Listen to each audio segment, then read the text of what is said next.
Thank you, Mrs. Hecht and the Ithaca High School Orchestra. Will the audience please stand for the singing of the national anthem? We then invite you to remain standing for the premiere of the new Ithaca High School alma mater, Our Ithaca, composed by graduating senior Michael Stern.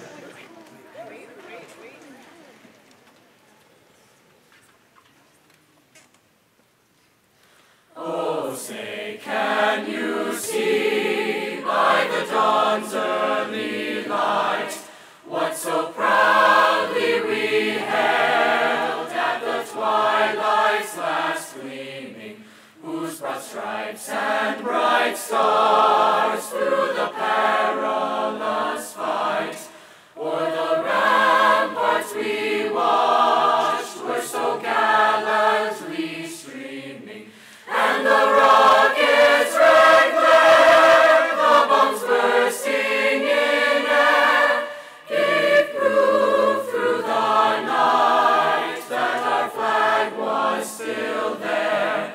Oh, say, does that star-spangled banner yet wave o'er the land of the free and the home of the brave?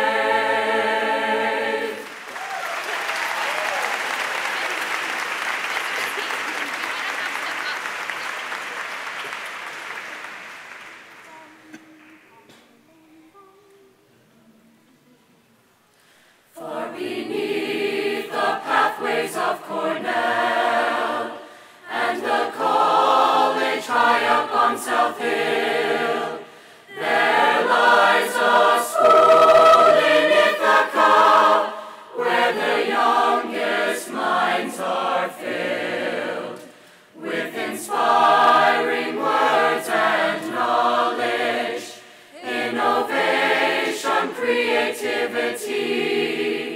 So much to learn from Ithaca. Education is our creed. Our Ithaca, diverse yet unified. Our Ithaca, we stand and sing with pride. For our love of friendships made here, and of dreams we've yet to see unfold. Our hearts belong to Ithaca, and the future still untold. We will always love our Ithaca, the home of WRED and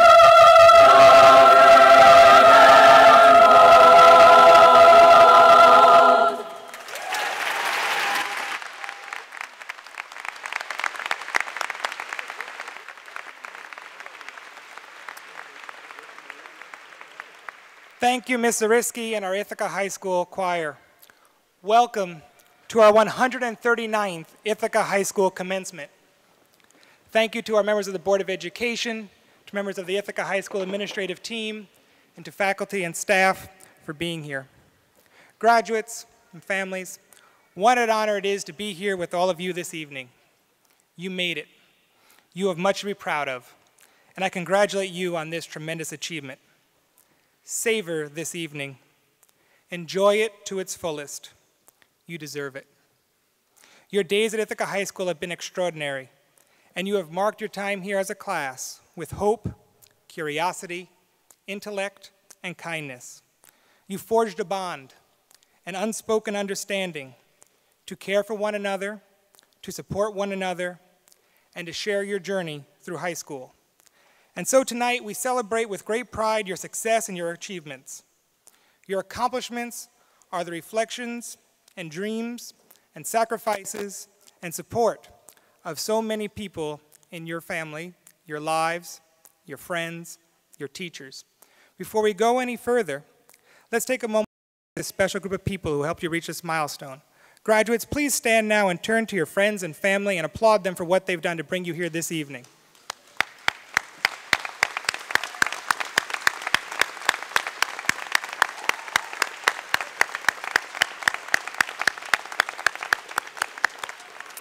Thank you. What they have done for you, they have done out of love for you and a belief in your talents, abilities, and potential. They are very proud this evening, as are all the rest of us here tonight. Graduates, tonight, you join the ranks of our distinguished alumni.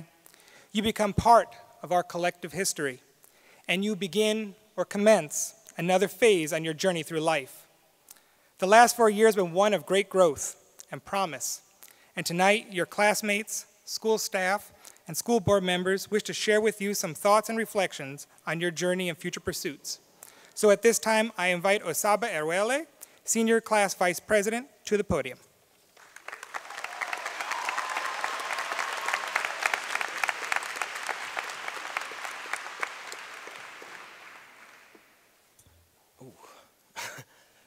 Good evening, ladies and gentlemen, class 2014. Thank you for allowing me to speak here. We're so indebted. You didn't think you did all of this on your own, did you? Well, if you did, in fact, even if you didn't, allow me to reiterate, we're so indebted. I look around at us graduates, my peers, my classmates, my friends. Athletes, actors, leaders, supporters, volunteers, artists, dreamers, visionaries, dancers, just taking life one step at a timers, and just good people. And as I look, I see joy. Whether it be in your eyes, your smiles, I think someone just wiggled their ears at me, throughout your entire body. So even if you regret your high school experience, or you realize that these were the best days of your life, we can all say, we made it, with help. Back to that debt. Who do we owe? How about the obvious ones? The family. The ones who allowed us to be here tonight, and the ones who we allowed to be here tonight. Acknowledge the impact of family, whether it is thanking our parents for loving us, disciplining us, nurturing us, or even just conceiving us. Or thanking our siblings for being competitive, embarrassing, protective, and perhaps our best friends. Dad, mom, brothers, sisters, cousins, aunts, uncles, grandparents, and more. People who love us unconditionally. We also have to thank our teachers. We passed the Regents, we passed the courses, we took the SAT, so we are indebted to those who made it possible. In fact, let's not forget to thank our coaches, club advisors, directors, instructors, Melanders, and everyone who helped us do our favorite and maybe not so favorite activities. We reflect on the strenuous workouts, impossible projects, meticulous grading, and strict rules and may not feel so grateful, but those people have made us what we are today. Sometimes to appreciate the things in life, you have to consider the butterfly effect. Wikipedia, who I am also deeply thankful for to help me graduate, it defines it as the sensitive dependency on initial conditions in which a small change at one place in a deterministic nonlinear system can result in large differences in a latter state. In other words, a butterfly flapping its wings can be the deciding effect on whether a tornado forms. Think of all the people who gave you a hard time in high school. A great man once said, that don't kill me can only make me stronger. Thank you, Kanye West. Sometimes we don't realize that the teacher who calls home because you forgot to submit an assignment improved your grade. Merci, Madam Bowman. Or the kids who called you slow are the reason you're a great athlete now. Or the guy who insulted your clothes is the reason you're super fly today. And I'm not recommending that you send your childhood bully a thank you letter, but as I previously asserted, we have debts. So here's my solution. Let's be successful. Let's make our moms happy that all the nagging paid off. Let's make Alfred Watts feel like he truly inspired us. Let's make Cheryl the lunch lady feel like her kindness inspired us to help others. Let's make Section 4 athletes jealous of what we become. Make the administration wonder why they suspended you. Be a professional athlete. Be a CEO. Be a famous movie maker. Achieve your dreams. Make your loved ones proud and your enemies regretful. Pay off your debt. I have big expectations for you, class of 2014. I love you guys. The world is ours. Honestly, we owe it to ourselves. Congratulations.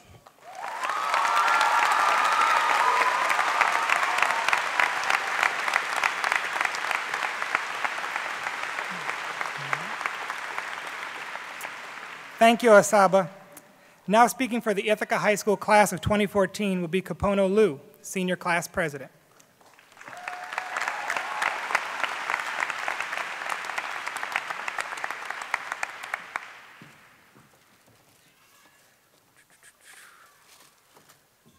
Wow, there are a lot of people here.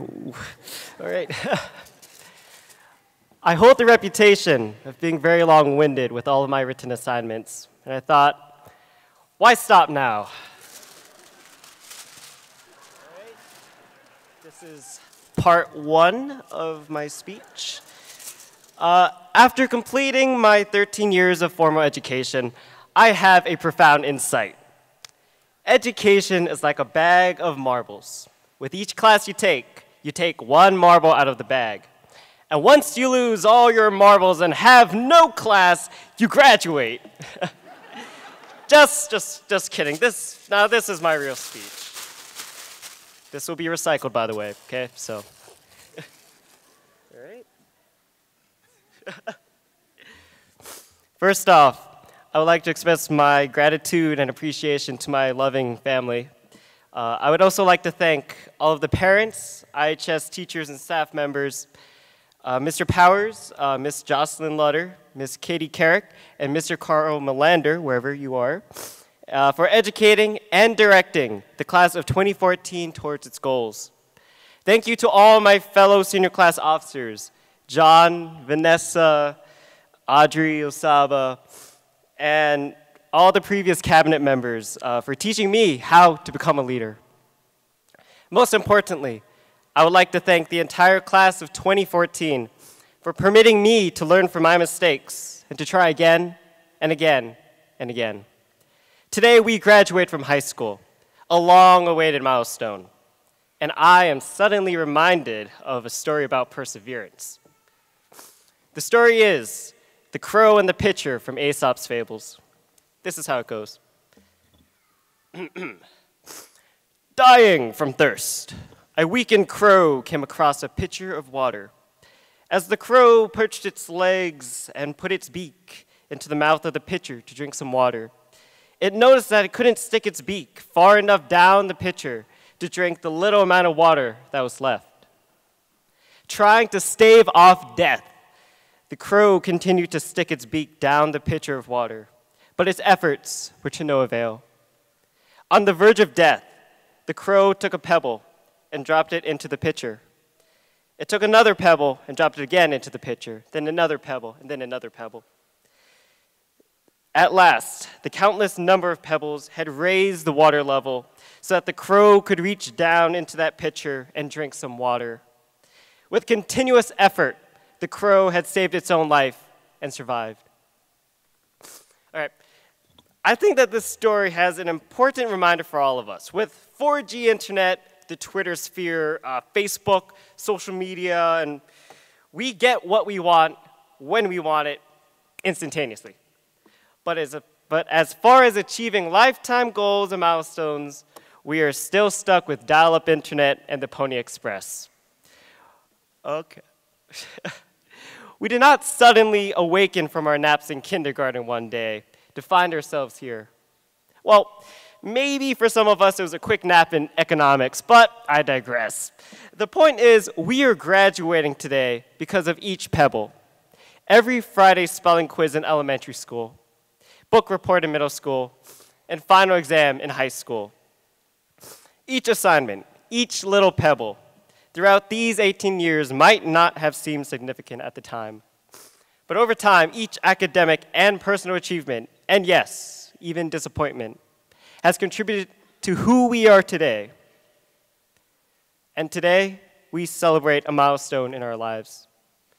We persevered, and after dropping enough pebbles into that pitcher, we can finally graduate and drink some cool, refreshing water, just like that crow. Now you guys get it, right? Okay, not a random story. Standing here today, we are optimistic, but not sure what the future will be like. We have to believe that if we continue to chip away at things and try to find a sense of accomplishment in even the littlest of things, what we seek and the pathways to them will become clearer and clearer. In 1501, Michelangelo stood in front of a 20-foot slab of marble. At the time, the people of Florence just saw a big block of rock, but he saw the statue of David. It took him 3 years, but he liberated his David by gradually chipping away at the thick marble that stood before him. Over time, he chiseled out arms, legs, a six-pack, a head, and eventually he liberated his David from the marble. The more Michelangelo chipped away, the more the image of David became apparent. We may fear that we may not be ready to handle what the future may bring, but we must be confident that we will be ready when the time comes because of all the little steps that we have taken along the way. We will fail from time to time, and we must not be afraid. Success and disappointment are merely two sides of the same coin. We need each in order to grow. Success brings more vistas to conquer, and disappointment should galvanize our efforts. Just because we may fail, we are not failures. Just because we win, we are not guaranteed winners. In the wise words of Rudyard Kipling, triumph and disaster are just two imposters that must be treated the same. Both success and failure matter, and both define who we are and who we hope to become. Graduation is but one milestone along this continual path we are on. As we leave here tonight, let us resolve that every step we take and every breath we make strengthen us for the next, and the next. Although we may walk slowly along this path, we must never walk backwards. Let us journey now into the dawn that beckons before us. Thank you. Good luck, class of 2014. It's been a pleasure.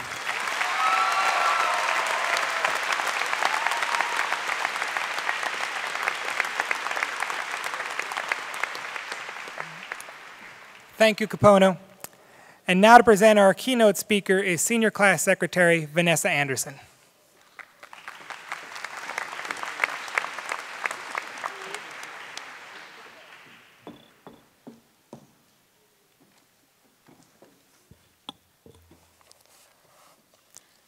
Svante Myrick, at the age of only 27, has accomplished a tremendous amount in the city of Ithaca, New York. From being sworn in as mayor in 2012, Myrick has served as a compassionate and inspiring leader that Ithacans are able to turn to in times of joy or in times of need.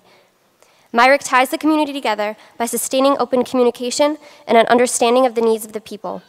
Through his work here in Ithaca, Mayor Myrick has helped to create the Ithaca Youth Council, successfully made Ithaca a living wage employer, and been invited to the White House Maker Faire, where he snapped an infamous selfie with former Ithaca resident Bill Nye. The story of Myrick's success shows that goals can be achieved with devotion to a cause, drive, and an instilled sense of dedication. The class of 2014 would like to present Mayor Myrick with this class memorabilia, as well as a pen to write his royal proclamations. So without further ado, it is my pleasure to present Mayor Svante Myrick.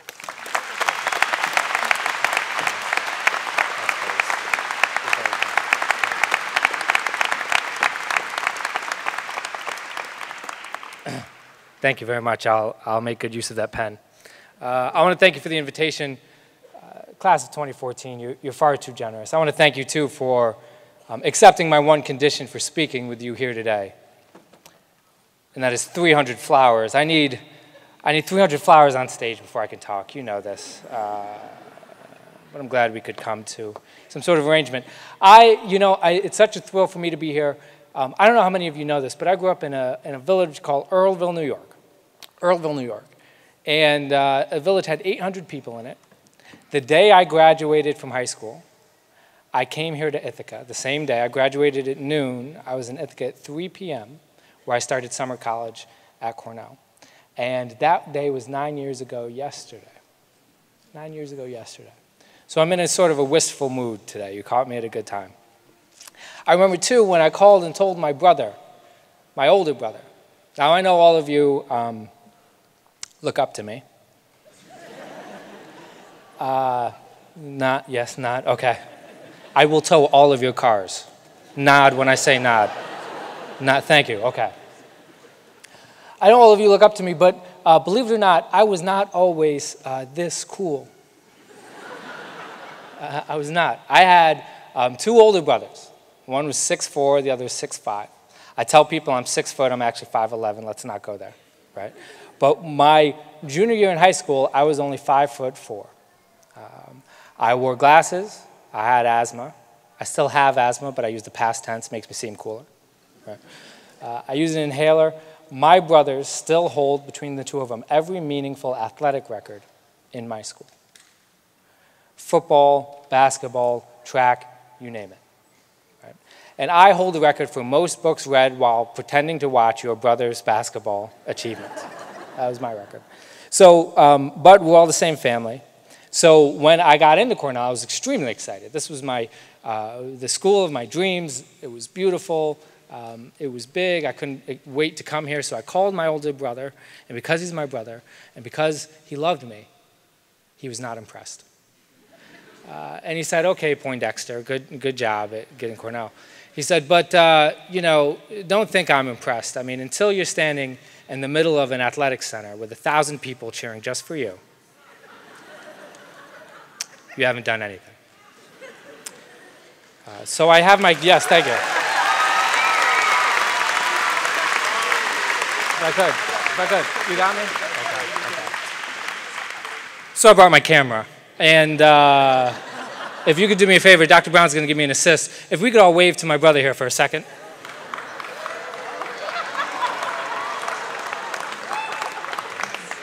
Thank you.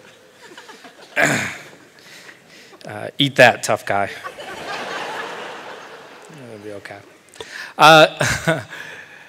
In all seriousness, I had a heck of a time in high school. But when you give a high school graduation speech, the word of the day is advice. I'm supposed to give you advice. So I thought to myself, well, you know, they're coming from high school, they're going to college. Maybe I could give some advice about college. Folks were in trouble. I was not a good student. I'm not gonna bully you. I learned some things in school. I did. I learned some things. They may not be what you expect, but I did learn some things. I learned from my high school teacher, Mr. Leinbach. This is my calculus teacher. Old school. I mean, he taught my mother calculus. Seriously, and he would tell me that 3 times a week. He'd say, she was much faster at this. I don't know what's... Taught my mother calculus. And I learned it. Eventually. I'm here to tell you, so it's 9 years and 1 day since I graduated high school. It's also 9 years and 1 day since I've used calculus. Thank you. Thank you. Yes, no, well, it's, you know, 1 day at a time. I take it 1 day at a time and just try to get through. But he taught me something even more important. Mr. Leinbach was that teacher. This is how old school he was. You had to do all your work in pencil.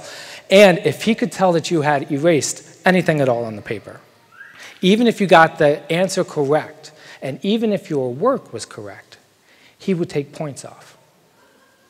Right? Do you know how infuriating that is? If he could tell that you had erased anything, because he said you can learn things from your mistakes.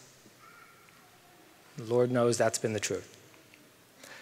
Every day I've been blessed to be in public office 6.5 years now, 4 as city council, 2.5 as mayor, and every day I've made at least one mistake, some humdingers. But every day I've tried to learn. I've tried to get better. As a result, I hope I've improved, not only as your mayor, but as a person. That's what Mr. Leinbach taught me, that in calculus, but we'll get back to that. I was in band. Where's the band at? Woo! Oh, I'm sorry, orchestra. Oh, yeah, see, this is the snooty version of band. I kid, Miss Hecht, I kid. I was a drummer. Where's the drummers? Yeah, can I get a rim shot? Nothing. Yeah, so I was in band. I'll never forget Mr. Manwarren. He was our Miss Hecht.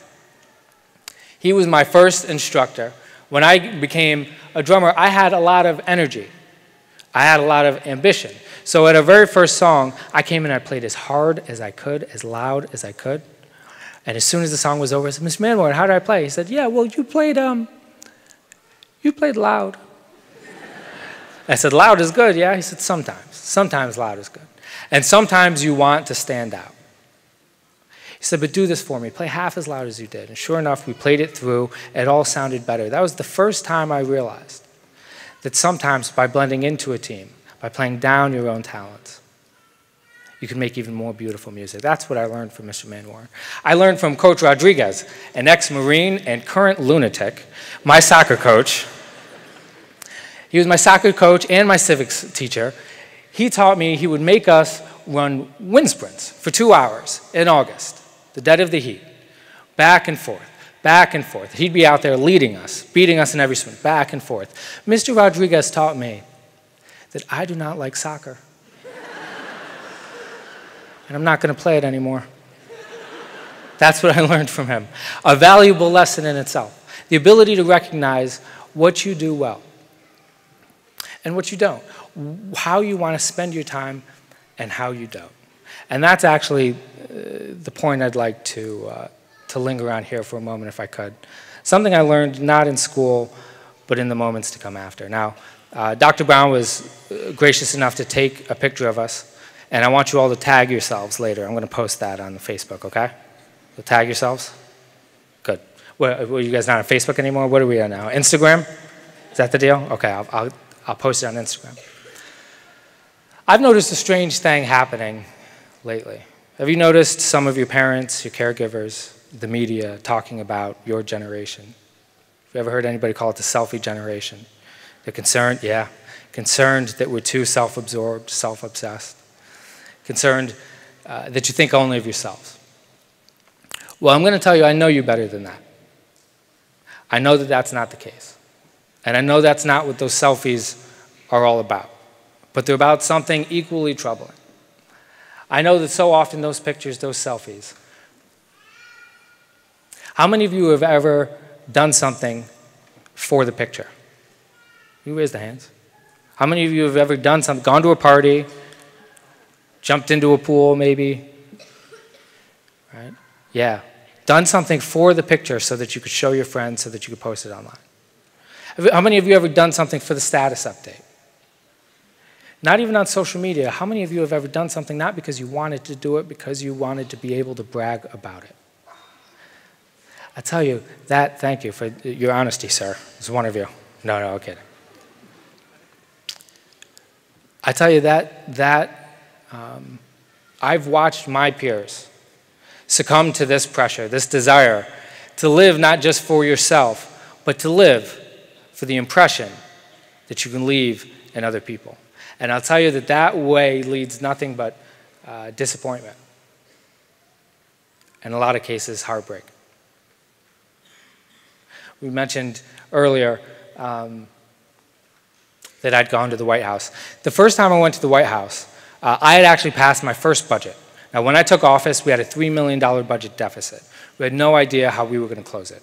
For those who are unfamiliar, $3 million budget deficit either would mean a 15% tax increase, ask your parents how they'd feel about that, a 15% tax increase, or we would have to lay off 10% of our city employees, or somewhere in between. I worked for the first 9 months of my term to come up with a plan.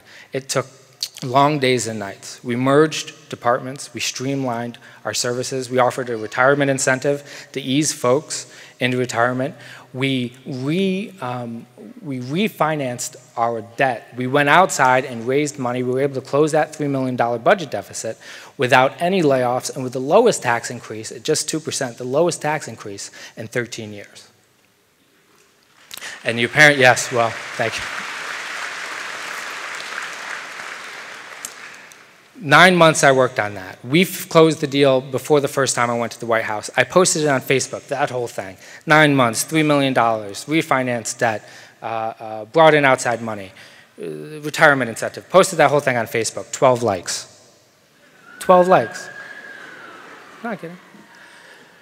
I got to the White House, they had M&Ms, they had the presidential seal on it. I took a picture, I'm not kidding you, 1,000 likes. for M&Ms, 1,000 likes. Same thing. And you think, oh, because it's the White House, that's just the power of the president, right? I took a picture with President Obama. I was like crying a little bit. It's not a big deal. It's fine. It happens. Posted on Facebook is the most popular thing I've ever posted.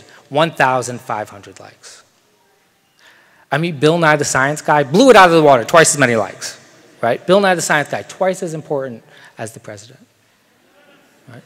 That's the proof that you need to know that social media is not real life, and how other people view you in social media or outside of it, how other people view you is not what matters. I've seen so many of my peers take a job that they shouldn't take because it's the one that looks best to other people. Go to a college that's not right for them because it's what looks good to their friends and their families.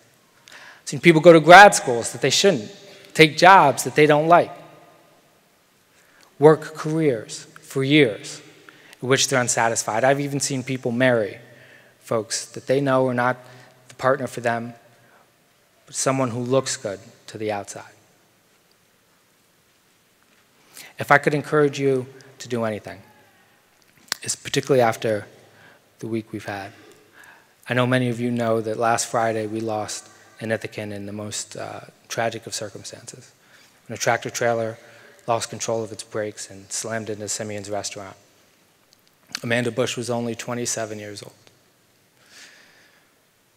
Her daughter is only 14 months old.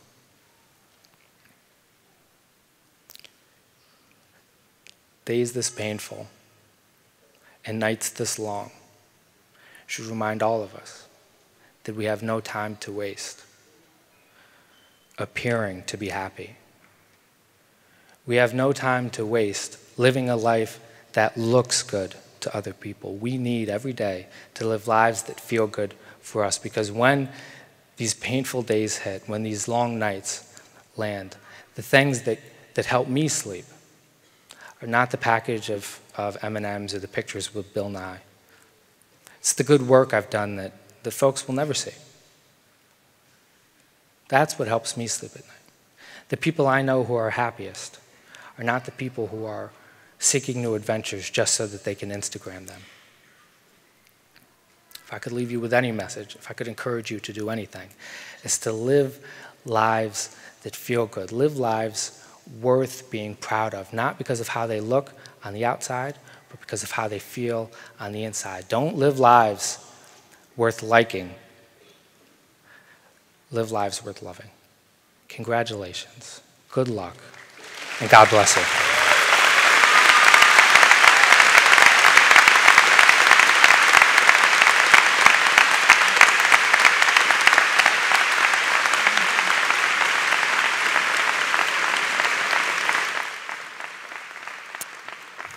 Thank you, Mayor Myrick.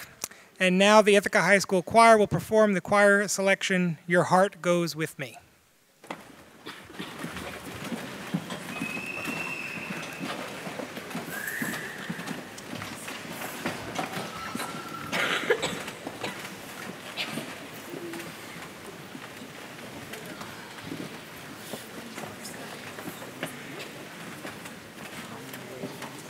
As the choir gets on stage, I'd like to just mention that the soloists you will hear on the song are graduating seniors Sylvie Finn, Austin Cody, and Michael Stern.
Searching And the person I will be, where will I go, what will I find? As I stand here, feeling tears, it's bittersweet. Am I ready for this day? As life moves on, your heart goes with me. Take the journey, side by side we'll find our way. Dare to hope, dare to dream. Keep on searching to find a hope inside of you. You will find what you believe.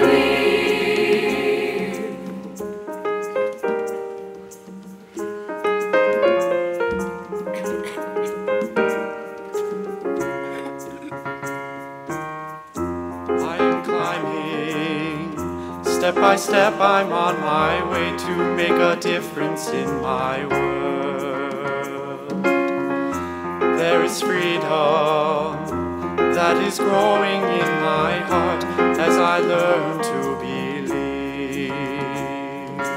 As life moves on, your heart goes with me. Take the journey, side by side we'll find our way. Dare to hope, dare to dream. Keep on searching to find a hope inside of you. You will find what you believe.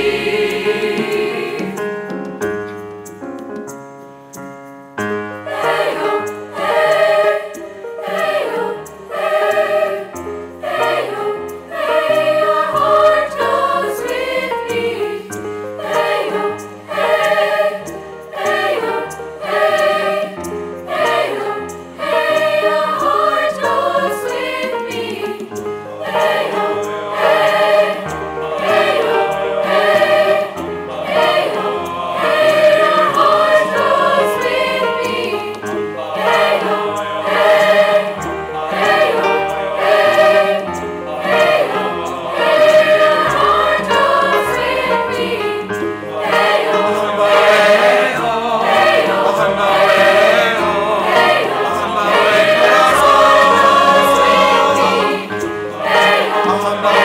hey-oh, hey, hey-oh, hey, your heart goes with me.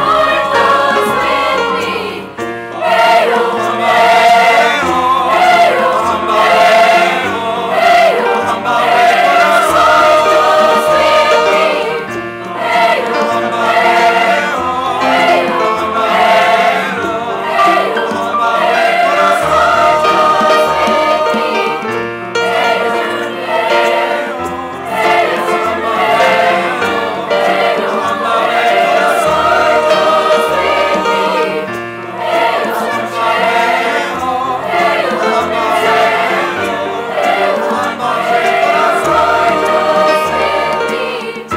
take the journey, side by side we're on our way.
Okay.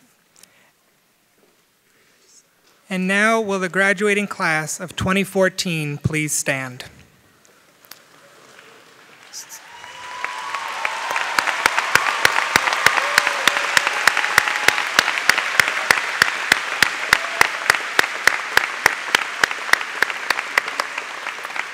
Superintendent Brown, would you please come to the podium? Dr. Brown, upon the recommendation of the faculty of Ithaca High School, these students of the Ithaca High School class of 2014 have met the requirements for a high school diploma as specified by the New York State Board of Regents and the Ithaca City School District Board of Education, with all the rights, privileges, and responsibilities appertaining thereto. Would you please accept the graduating class at this time? I accept this class, Mr. Powers. You may be seated.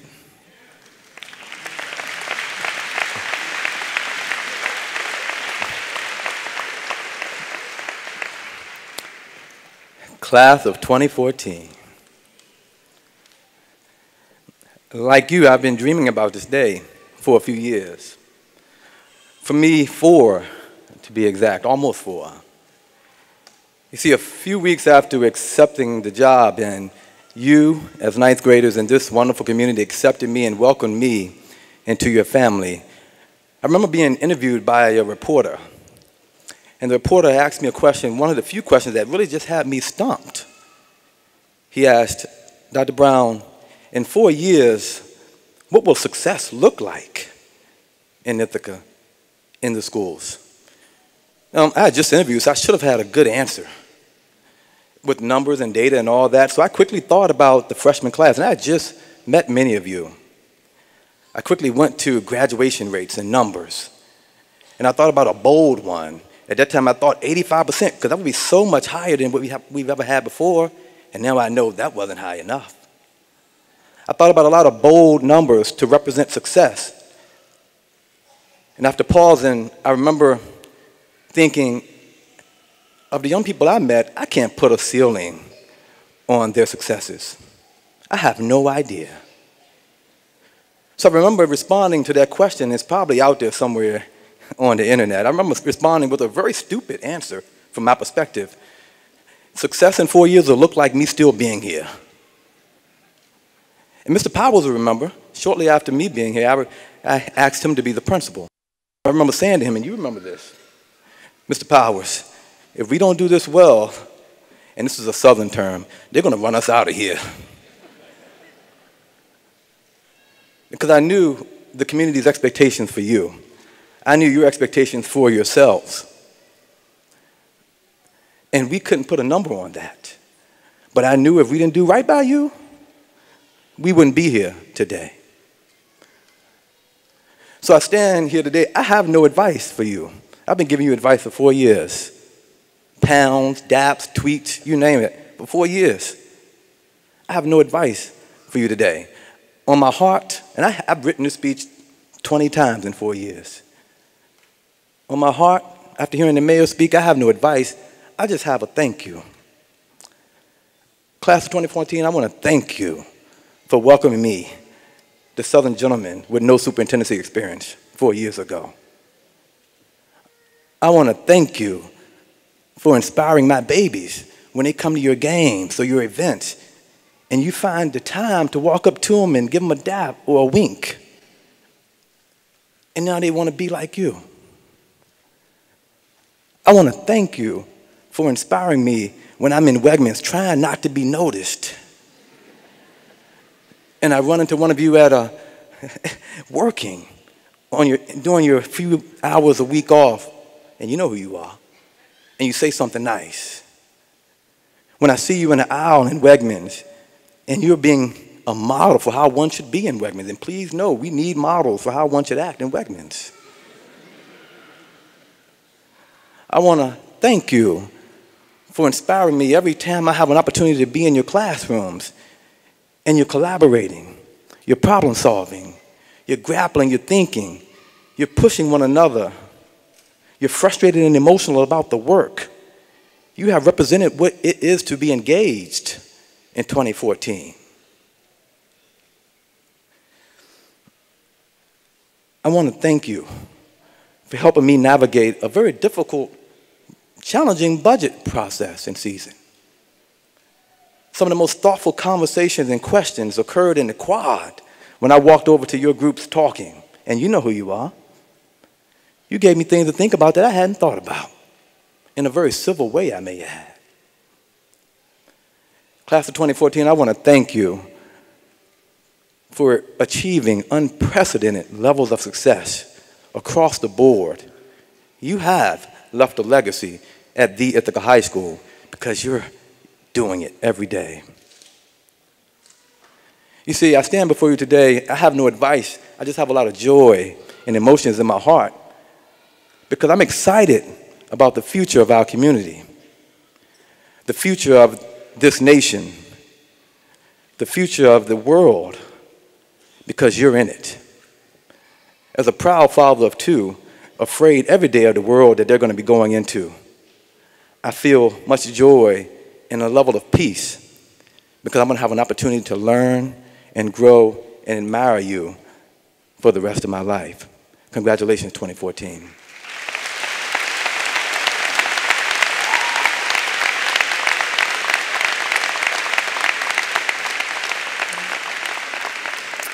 Thank you, Dr. Brown. Now will Board of Education member Eldred Harris please address the class of 2014.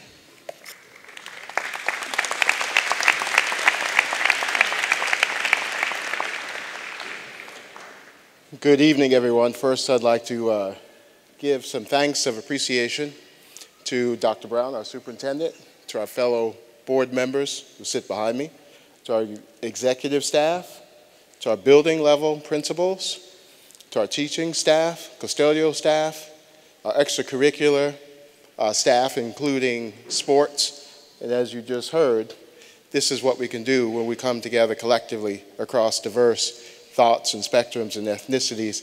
That was an amazing song. Can we give it up again for the high school choral group?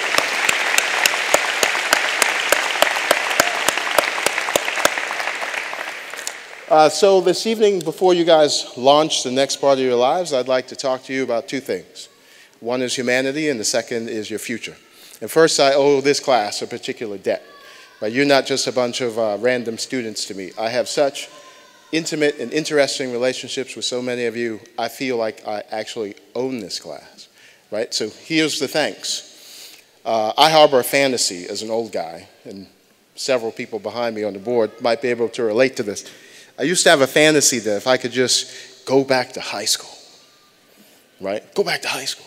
I could be the coolest kid. I could be big. I could be the best athlete. I could be the smartest student in the class.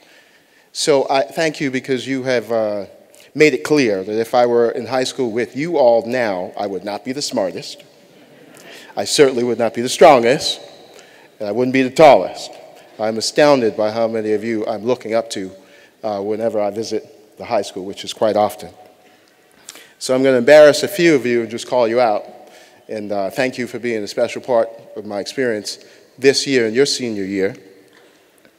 Beline Santa Anna, young woman who I've grown to appreciate tremendously. Her father is a world-renowned artist. He and I have worked together in the gallery that my wife and I had on the Commons, Diaspora. She's been such a mature ray of light in my life and an inspiration to me athletically. She's promised to get my old behind in shape. We'll see if she has the goods. Her partner, Alejandra Flores Ramirez, also from Mexico. Miraculously, these two young ladies actually found each other here as seniors in Ithaca High School after not ever having been exposed to each other from across the other side of the world. When I talked about being tall, thinking I could go back and get you guys on height, Mr. Noah Frost Clapp made that clear that that would not be a possibility. I met Noah and his family, his entire family, including his little sister Maya, downtown, and I was astounded. I'm looking up at a teenage girl. When did this happen? We just heard Mr. Alawares speak. He and I have had some interesting run-ins in the gym. I've watched this young man lift weights in a way that made me fondly recall my youth. And I'm thinking to myself, what is he doing? And could I even remember a time when I could do that? So thank you for putting me in my place. But there's something I want to talk to you guys about that I carried out of my high school experience, which is literally 30 years to the day this week when I graduated high school in the Bronx in 1984. Savante indicated that he has an interesting background being from a very small community and managing to find himself at a prestigious university like Cornell. My experience could not be more different if I tried. I'm from a little place called the South Bronx. Growing up in the 70s, the scope of the deindustrialization, the arson, and the devastation that happened in my community was so epic that as a young person, I did not have the mental acuity or the grasp of history to understand what had happened to me. But what I did have is a tremendous amount of anger, right? So I carried that anger like a badge because I thought only I could have had such a unique and destructive experience, right? So throughout my years in college, I carried that chip. After college, I worked for the governor of the state, the father of our current governor, Mario Cuomo, at the time when he was expanding the prison industrial complex. And I was angry. I had a chance to talk to him about it, but I couldn't affect the movement that I saw was going to be potentially devastating to my community. But then I got a little wiser, started having some different experiences, began to meet some more interesting people that helped me understand that I was not exclusive. It made me rethink everything about what I thought about my experience. Let me just walk you guys through a couple of these experiences. Again, this is discussing your humanity. So my first experience was visiting an Indian reservation, a Native American indigenous reservation. To this day, I can't accurately describe what it felt like to be in a circumstance where I'm looking at acres and acres of old, rusty Russian cars and school buses. I didn't even know what a Landis was. I had to look it up. There was no Google at the time, right? I asked some friends. They told me it was a Russian car. The shacks, the shanty towns, the poverty in which Native Americans were living made me realize maybe I have to rethink my position or my humanity. Second experience was being introduced to Appalachia, coming up to New York, realizing that surrounding this cosmopolitan city of Ithaca, we are surrounded by a bubble of poverty, the likes of which I had not seen in an inner city.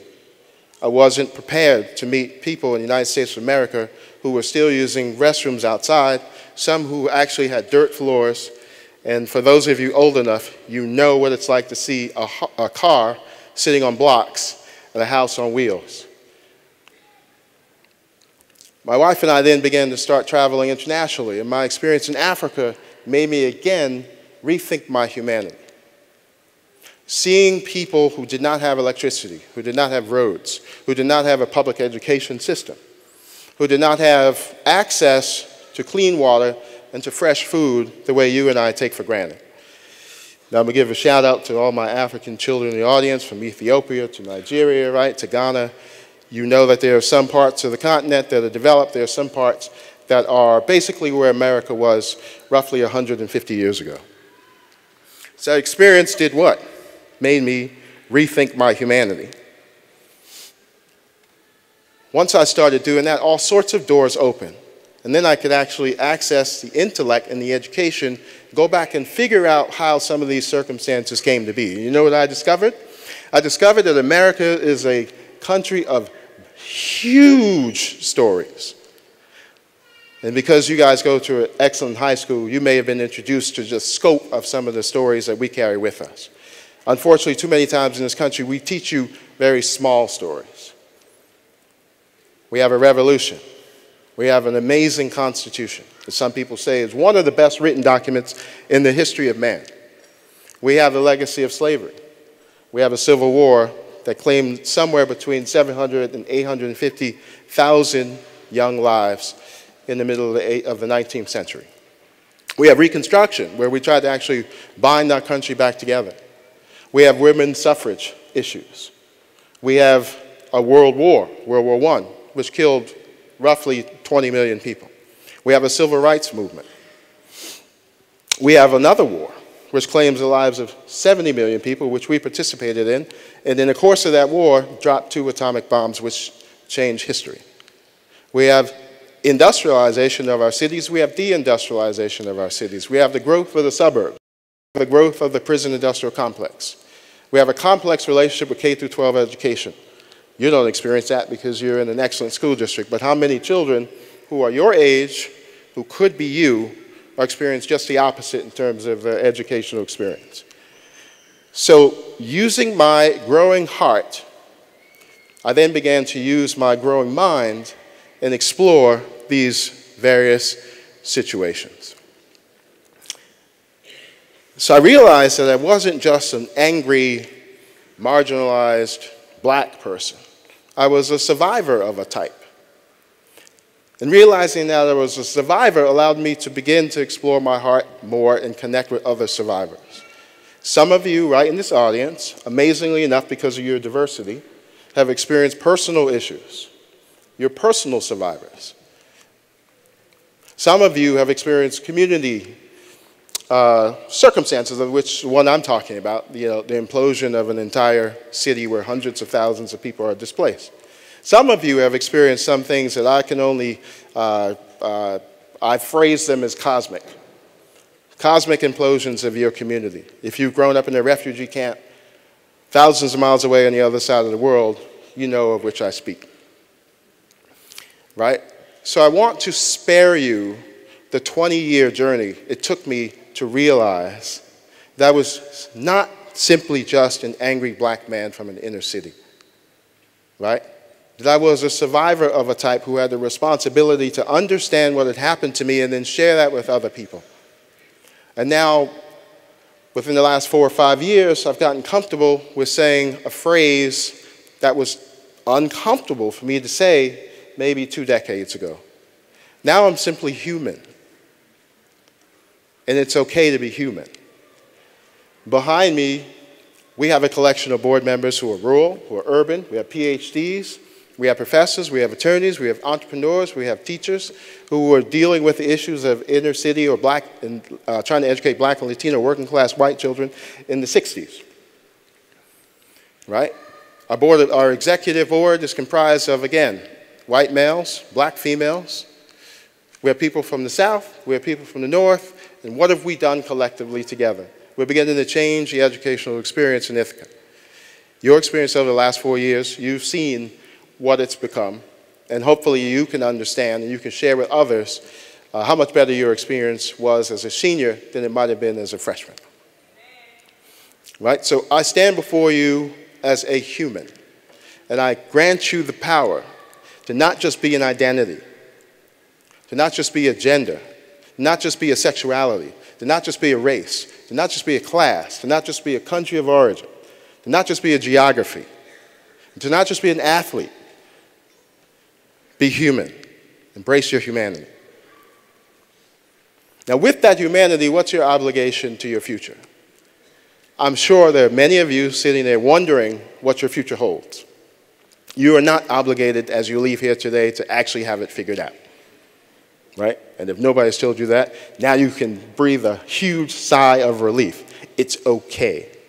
Right? For most of us, college is where we begin to experiment with all the possibilities of who we can be professionally. And if you do not plan an academic career, then here's my advice. Learn a couple of languages, travel, become a global citizen. Because the world needs what you have in your head. The things you take for granted that you know about can literally change the outcome of a town or a community on the other side of the world. Let me give you one simple example. Our first trip to Africa, we went to East and West Africa in Ghana. We came across these trees that are so massive, it's hard to explain how big a baobab tree is. Right? And we saw several that were choked with plastic bags. It was a surreal experience, a cognitive dissonance to see a tree that's centuries old, that is as big as this room, literally choking to death on plastic bags. Why? Because the population had never been told that plastic could degrade, that would not degrade and could harm the economy. Because this culture had natural textiles and fibers that they had used for 10,000 years. We introduce a synthetic product, we don't follow up and explain to them the possible ramifications, and they are in a situation where they're destroying irreplaceable pieces of their environment. Right? So as you grow, your future will find you. The one piece of advice I will give you, since Dr. Brown decided not to share it, the one piece of advice I will give you is that there is a method by which you can understand what your possibilities are. Your generation has access to information in a way that mine cannot. I'm amazed that there are some billionaires running around because they decided to put rap lyrics online. And advertisers flock to them. So they don't have to sell anything. They just have to get you to come and enjoy their experience. Right? So the possibilities for you are endless. But you do have to develop a certain discipline. And many of you have the potential to do that. You've experienced that. You've expressed it in your classes. We know how well you've done on your test. Right? Try to envision what you may want to be or what you may want to affect in 10 and 15 and 20 years. And then work backwards. If you think you want to be a heart surgeon, then you actually don't have the luxury to try 3 careers. That means you actually have to focus like a laser beam. You have to become the best at it because you're holding life in your hand. Right? Some professions, you actually don't have to be that specific. I'm on my 4th career. I practice law. I've been an executive in a business corporation. I've been a fundraiser for a decade in professional environments, and I'm on my 4th entrepreneurial journey. So my experience have helped me now prepare me for what I'm going to do next. So in closing, because I know now I'm the only thing standing between you and throwing those things up, right? Understand that you are human first. And understand that your future will find you. Do not stress about it. You are prepared for it. Everything I've mentioned, you've experienced with the colleagues sitting right next to you.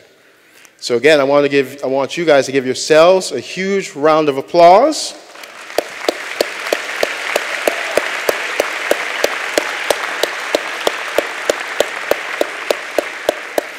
And I believe I get to say this.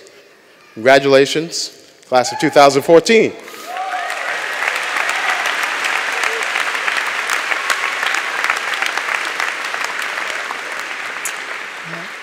Thank you, Mr. Harris. And now the moment you've all been waiting for. Will the senior class please move forward to receive their diplomas at this time?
Ithaca High School class officers. Cupano Crocker Lou, President.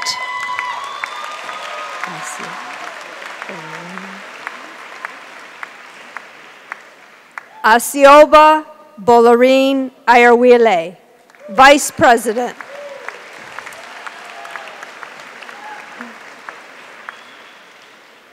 Vanessa Caitlin Anderson, Secretary.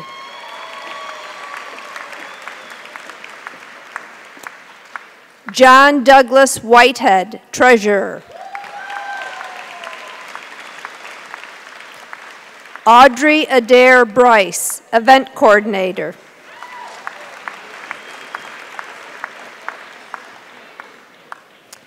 And now our class of 2014, Yurkabulin El Pispe.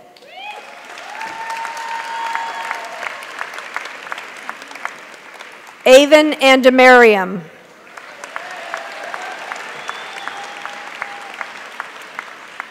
Eric Joseph Anderson.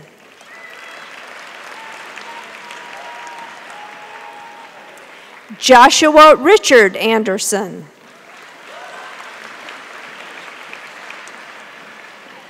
Tasha Yasmin Antoine.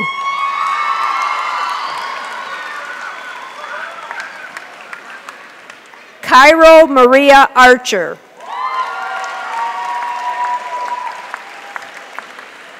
Jordan Alexander Babatunde.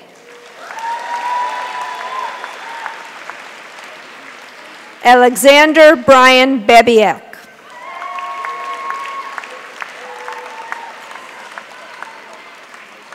Connor Michael Nelson Baker. Alexa Basara. John Shiloh Bean. Noah Raz Benzer Schumann. Angelica Christina Barrios. Daniel Zachary Biesemer. Julia Lynn Blyer. Sophie Victoria Bolton.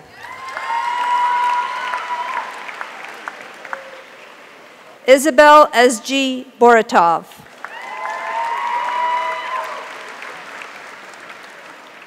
Camille Ariane Bouvet-Basclair.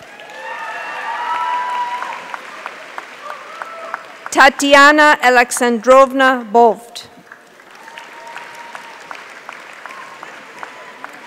John William Bradburn.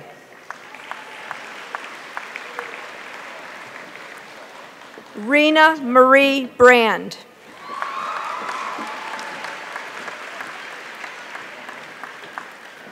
Michaela Blair Brew.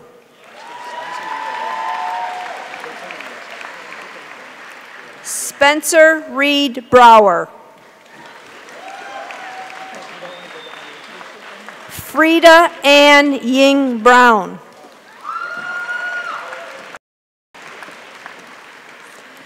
Samuel Jacob Brown.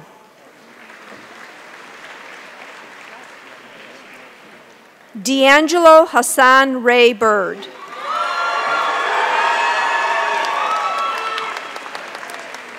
Joshua Michael Mitchell.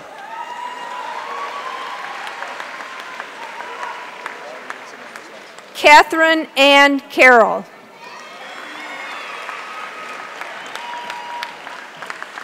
Brian Allen Carey.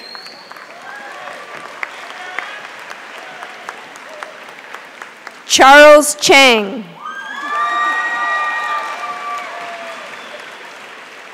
Savannah Catherine Sheriff. Elijah Chuen Chen. Yang Chen.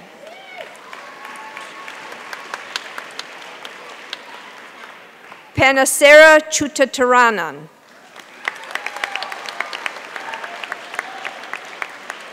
Naeem Clark Jr.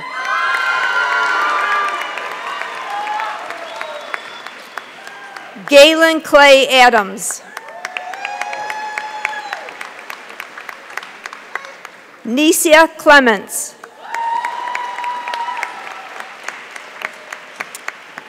Austin James Cody.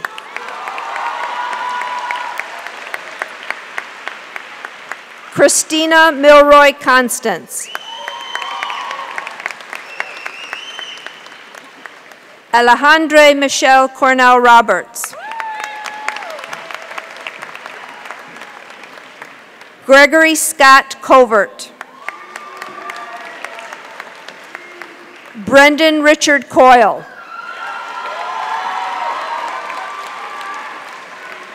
Ellie Elise Crampton.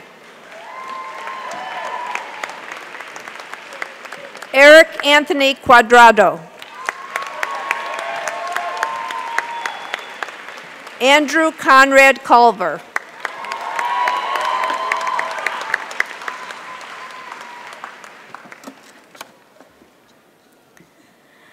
Ruben Elias Danberg Biggs. Jeremiah Davidson. Catherine Shang Davis. Rose Elizabeth DeGroat. Bridget Jean Durrell. Lucas Benjamin DeVries.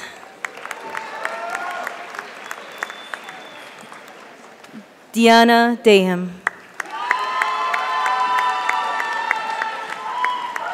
Josie Mary Dubda.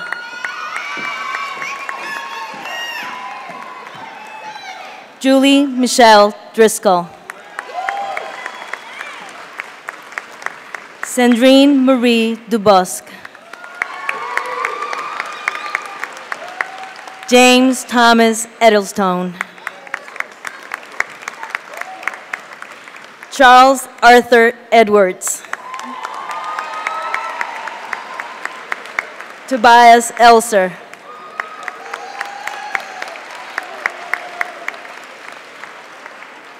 Julian Joseph Eng. Wade Dooley Engelhart. Charles Power Estel. Kayleen Hillary Fan. Stephen Peter Feeney.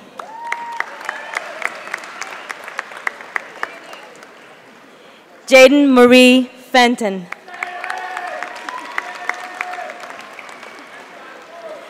Felix Emiliano Fernandez Penny. Vincent Antonio Ferrara. Sylvana Ruby Finn. Sadie Ruth Fisher. Edward Cyril Flash. Kathleen Flashauer.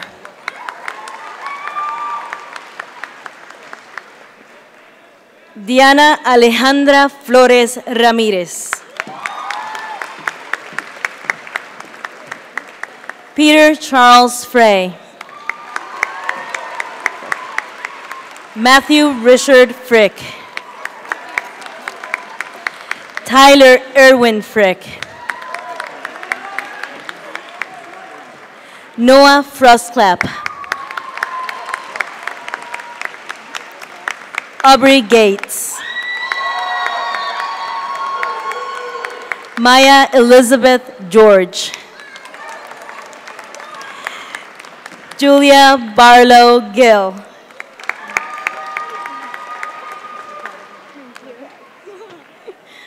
Zipporah Laya Glazer. Aaron Samuel Goldberg. Gabriela Gomez. Sadie Goodrich.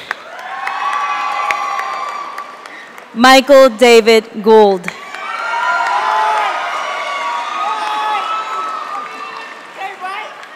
Kuan Yin Pasita Grow. Lucas Scott Green. Jacob Rippin. Nicola Fernando Gualtieri. Khalil Armis Guyton Boyd.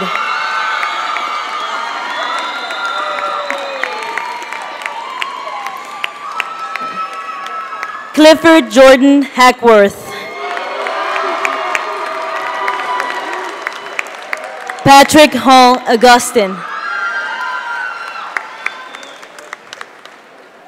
Harrison Daniel Haverluck. Alexandra Hay. Michaela Kren Hedel Rollins. Alexander James Higgins Lopez. Thomas William Hilsey. Zachary Holbrook. Dayun Hung. Imani House.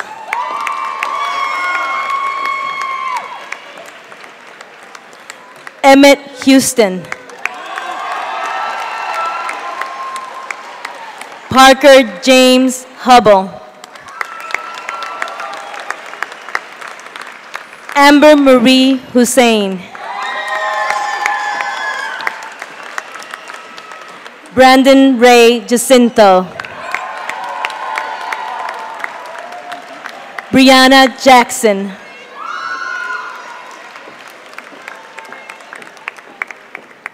Sophia Janowski.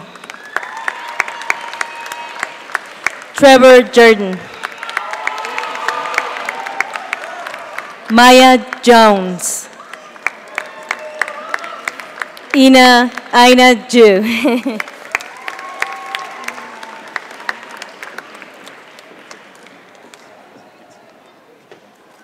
Audrey Kahn.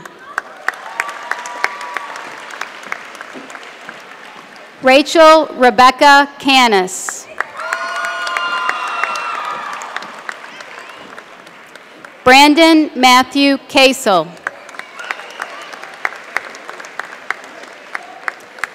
Jaspreet Kaur.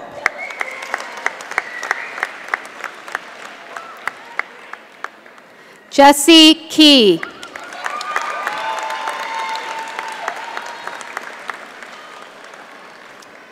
Matthew Alexander Kehoe.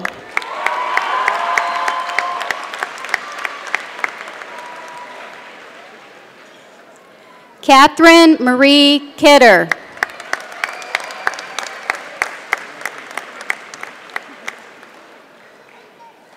Brianna Rose King.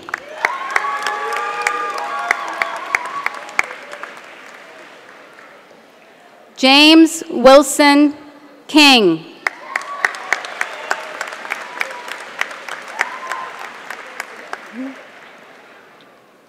Ellie Wells Kirshner.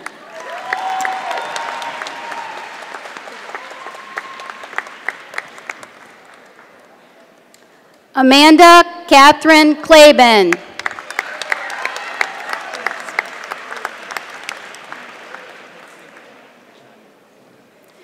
Corinne Ann Cloman.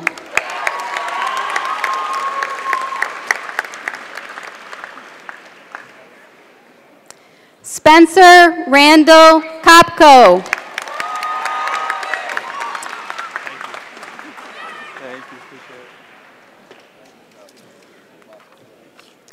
Emily Grace Kuntz.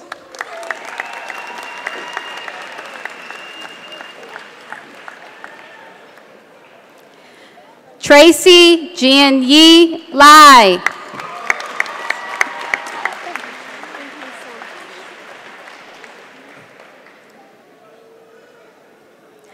Phoebe Madeline Lakin.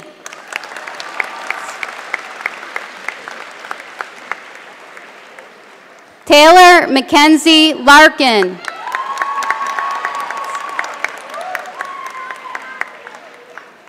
Meredith Ellen Lawhead.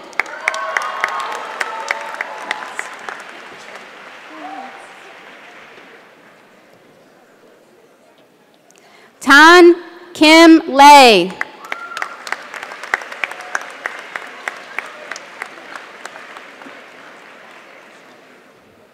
Herin Lay.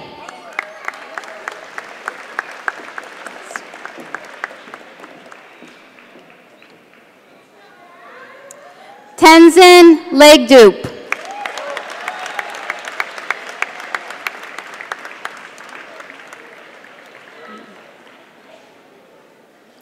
Rex Mingfo Lay.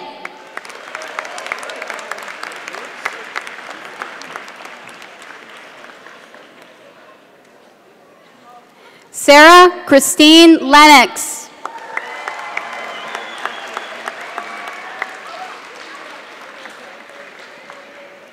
Emily Ann Leonardo.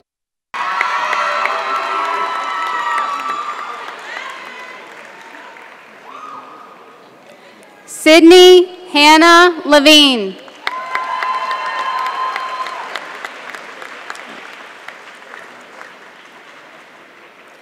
Sabah Light.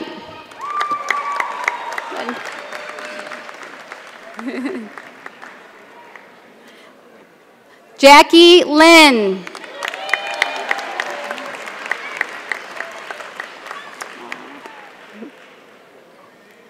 Kyle Anthony Lisenby.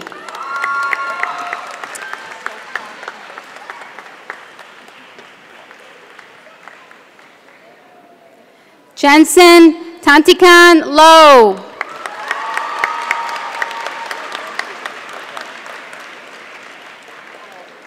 Devin Kennedy Lair.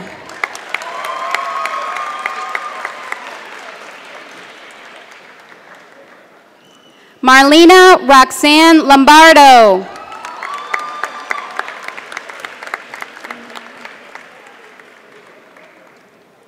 Gia Long.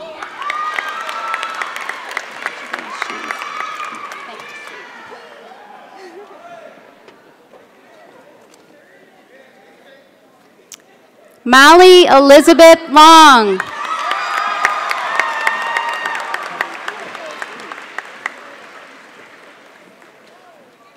Sabrina Dorothy Lopez.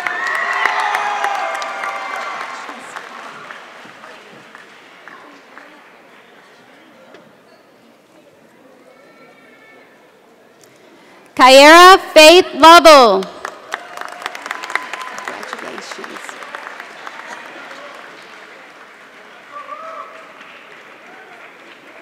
Eric Antonio Lovett Jr.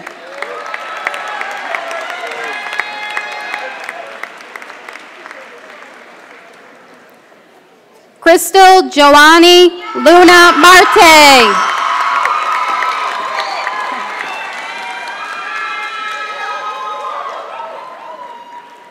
Joseph Lunin.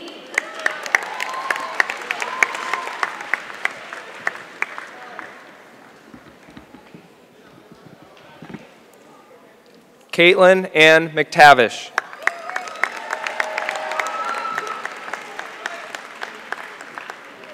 Solomon McGee.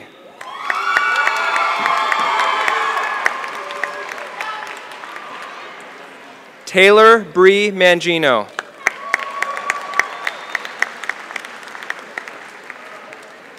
Mackenzie Dawn Manning.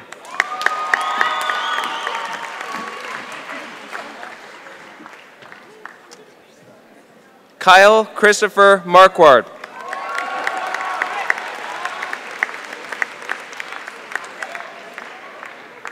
Catherine Euphrasie Marte.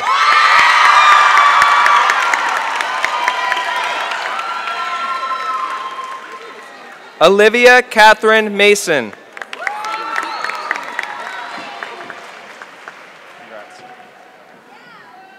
Daniel Luca Mazzarella.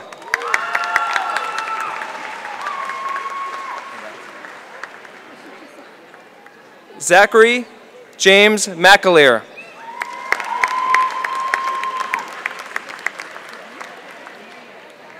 Aiden Brady McCarthy.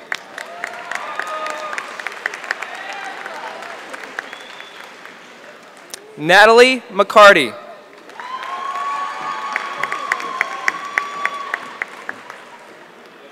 Zachary Taylor McKever.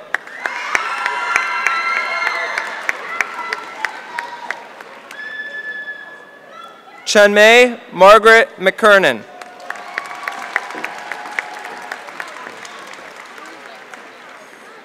D. Kang Meng.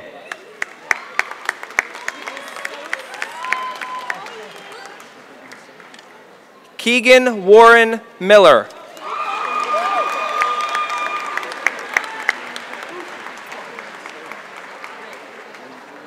Lydia Stoltzfus Miller.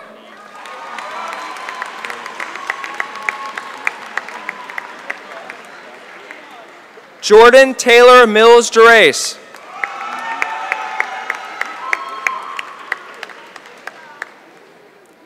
Fadil Ibrahim Mohid.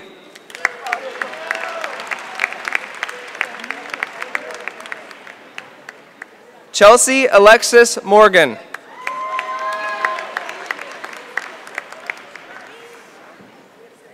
Jada Miracle Sharon Mushat.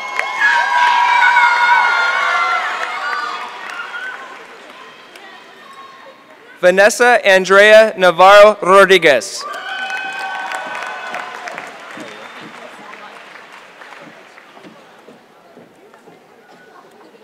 Ryan Daniel Nicholson.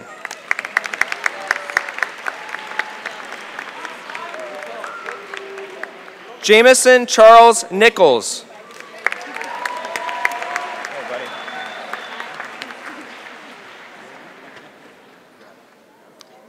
Sarah Maria Nixon.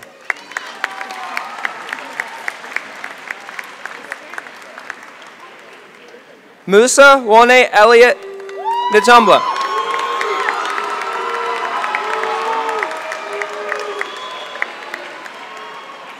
Patrick Shane O'Dowd.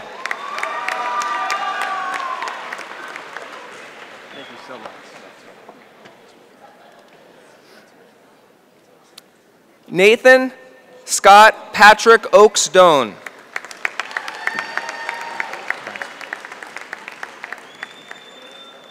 Gwendolyn Elizabeth Ober.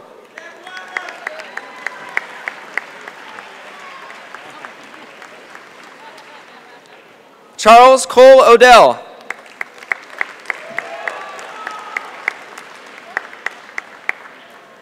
Brian Isaac Akomu.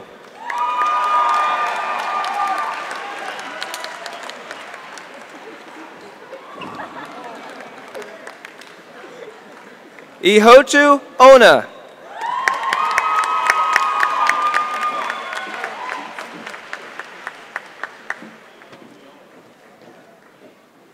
Garrett Ryan Orlowski.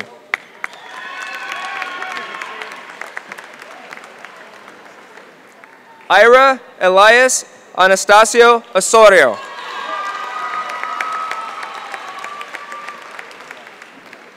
Tessa Daphne Parrish.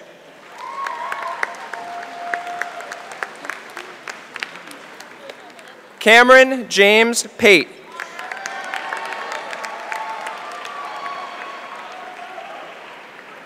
Deep Patel.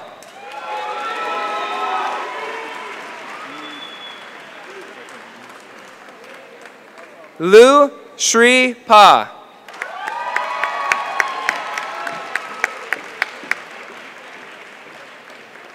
Benjamin Merrill Pettinga.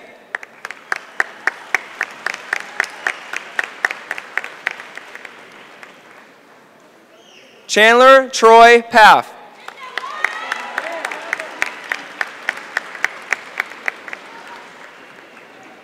Zachary Richard Pinney.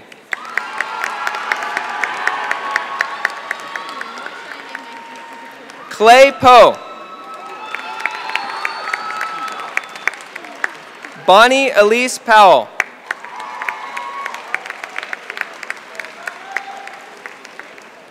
Naomi Ellen Powers.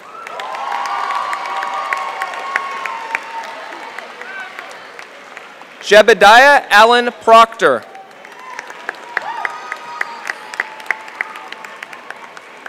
Elizabeth Danielle Psyche.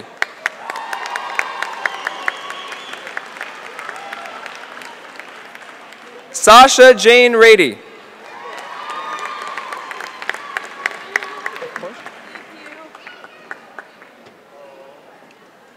Josiah Arthur Rawlings.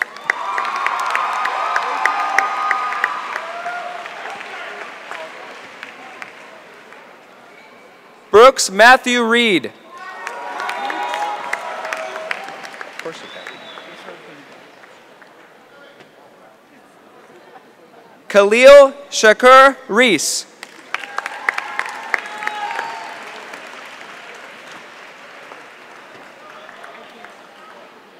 Hadley Cecilia Rain.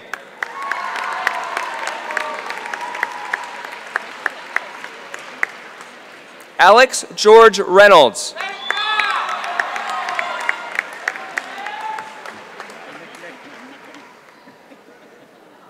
Andrew Patrick Richardson.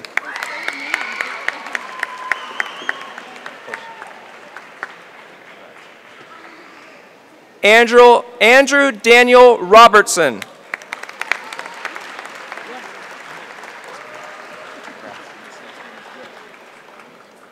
Emma Sage Robinson.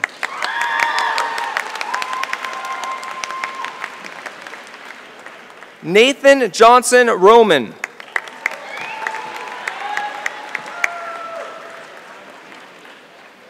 Edgar Manuel Romero.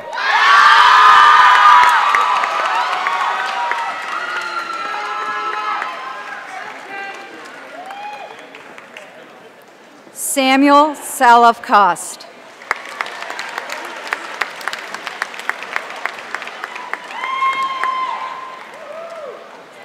Sarah Natalie Samarodnitsky.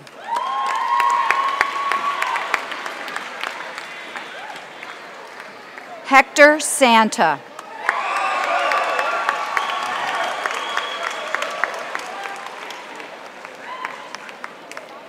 Belen Santa Ana.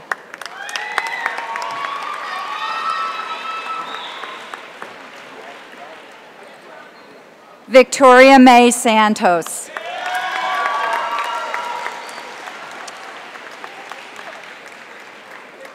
Ryan Benjamin Saul.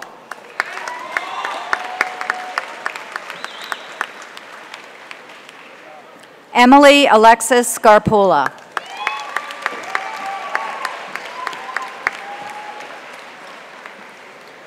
Samuel Mitrano Schaff.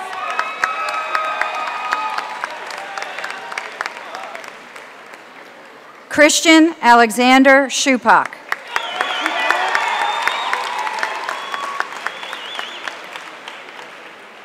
Lehman Evan Schwab.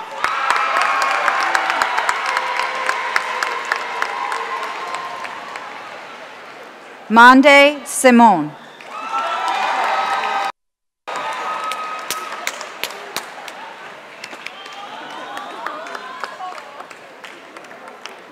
Gyu Sung.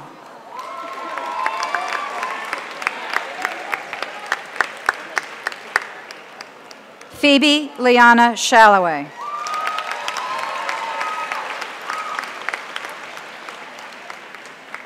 Emily Gwen Sharp O'Connor.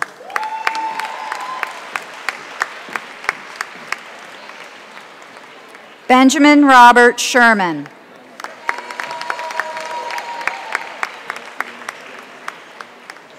Ellen Deborah Shockey.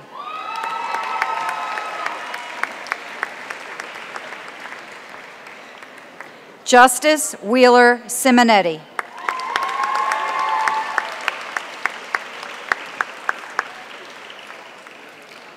Connor Gordon Simpson.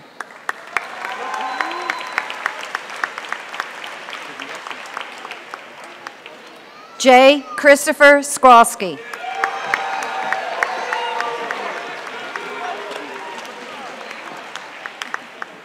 Sarah Claire Scrovan.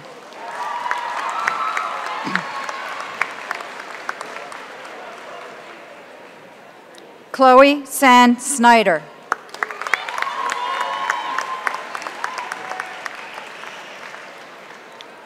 Kelsey Marie Sorensen.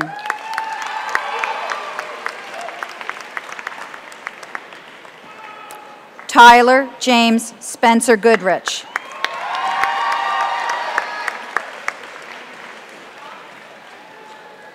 Madeline Darcy Spitznagel.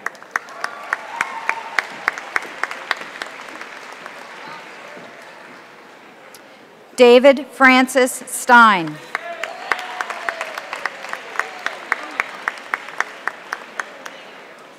Savannah Lee Stevens.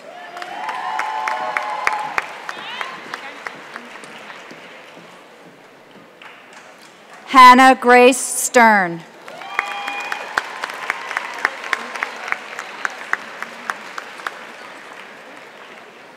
Michael Wesley Stern.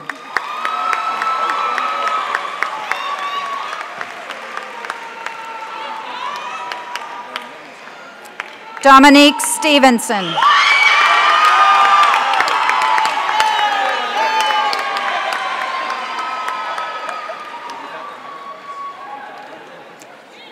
Catherine Christine Stone.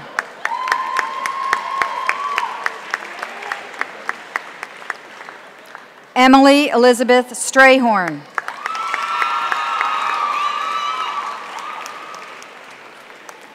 Samuel Hazard Stromswald.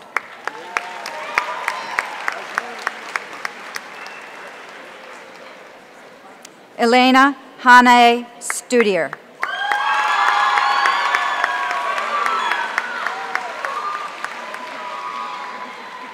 Amy Zhang Su.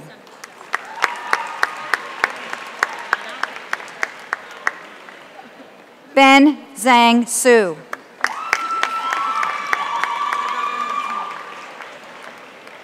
Ian Thomas Swenson.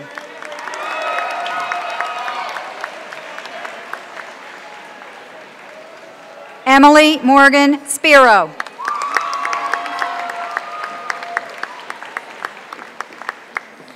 Marcus Mohammed Tapia.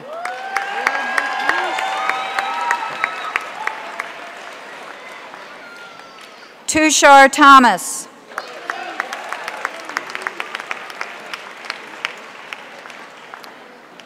Danielle Jeanette Thornton.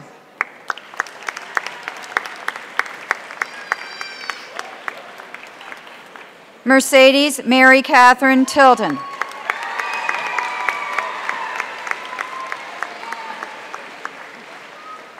Julian Marius Tino.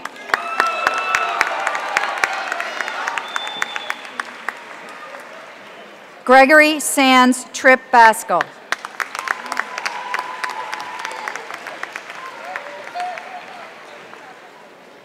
Jeffrey Dwayne Twardokis.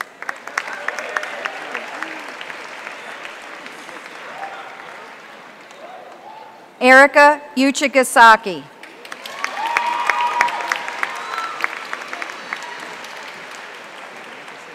Annika Marie von Renessa.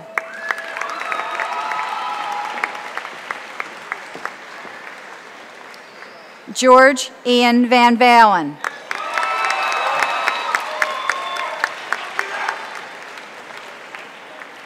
Anton Daniel Volkman.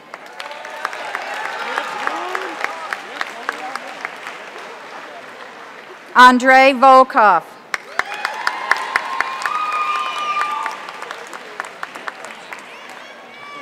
Jason Patrick Voorhees.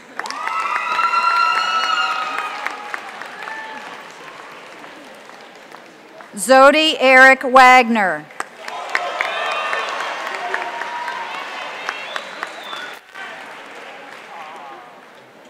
Mei Hua.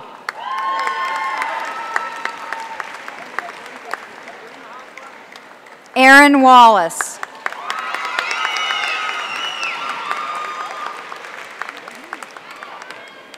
Megan Wallace.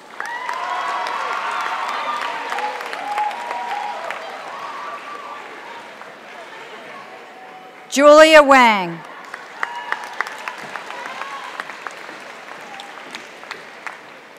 Emily Rose Waters.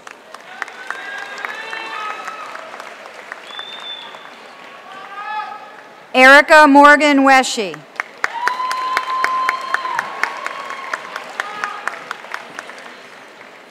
Molly Elizabeth Westbrook.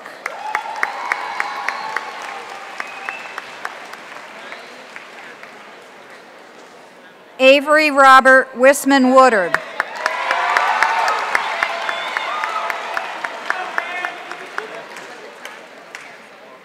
James Bachman Winans.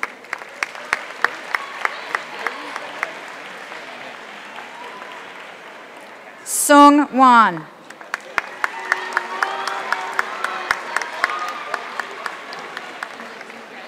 Christian Alexander Woodgager.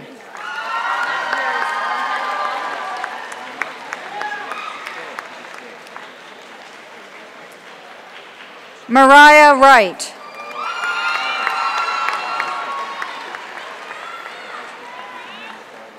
Yi Ting Wu.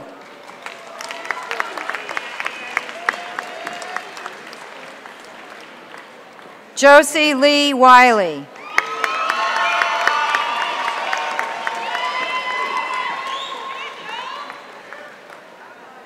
Raymond Yunsong Shu.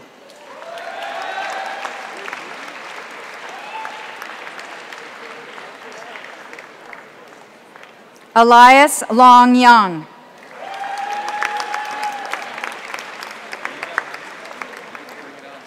Arie Zaks.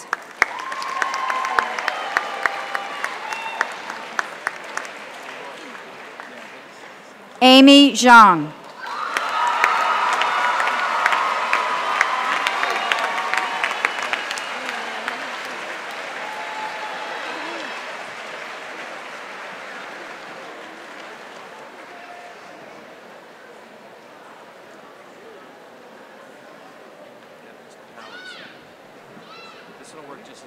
That's right. Which is off stage.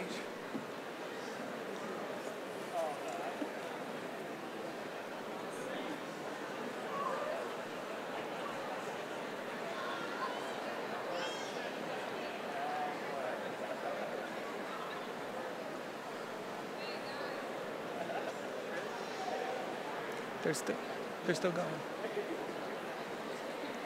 Okay.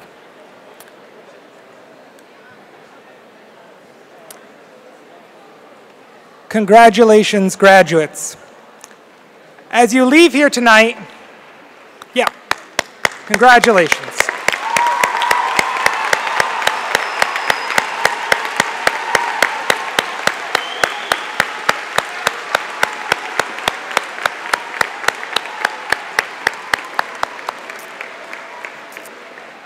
As you leave here tonight, I encourage you to follow your passions, your ambitions, and work hard. Seek out that special something that you cannot imagine yourself not doing. Nurture your interests, protect them from negativity, and hone your talents. Don't be afraid to challenge yourself, to laugh and cry and struggle and grow with each new experience. Remember that no person is an island, and that you have within you the knowledge and skills that constitutes the life's work of your teachers and families. All things are possible. Mark Twain once said, 20 years from now, you'll be more disappointed by the things you didn't do than by the ones you did. So throw off the bow lines, go sail away from the safe harbor, catch the trade winds in your sails, explore, dream, and discover. You make us proud, 2014. Enjoy the next adventure. Thank you and good luck. The Ithaca High School class of 2014 is officially graduated.